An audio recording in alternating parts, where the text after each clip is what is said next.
السلام علیکم، آپ دیکھ رہے ہیں پاک exclusive T V. Surjani town میں ایک فائرنگ کا واقعہ ہوا جس میں ایک سرکاری اہلکار ہلاک، جس کے بارے میں کہا جا رہا ہے کہ یہ واقعہ پولیس کی لاپرواہی کی وجہ سے ہوا۔ اس پر گورنر سندھ، وزیر اعلیٰ سندھ نے نوٹس لیا ہے اور مکمل انکوائری کا حکم دیا ہے اور پولیس کو ہدایت کی ہے کہ ان افراد کو گرفتار کیا جائے جو اس واقعے میں ملوث ہیں۔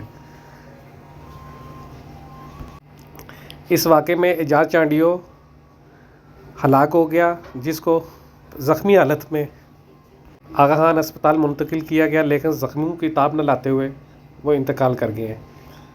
اعجاز چانڈیو کی میت کو ایمبولینس کے ذریعے آغا خان سے جناح اسپتال منتقل کیا جا رہا ہے تاکہ اس کا پوسٹ مارٹم کیا جائے۔ وزیر اعلیٰ گورنر نے اس کا سخت نوٹس لیا ہے۔ انہوں نے پولیس حکام کو ہدایت کی ہے کہ اس واقعے میں جو افراد ملوث ہیں اس کو گرفتار کیا جائے اور جو پولیس اہلکار اس واقعے میں ذمہ دار ہے اس کو بھی سزا دی جائے۔ آپ دیکھ رہے ہیں پاک ایکسکلوسیو ٹی وی۔ یہ دیکھ رہے ہیں یہ ایمبولینس میں میت کو منتقل کیا جا رہا ہے۔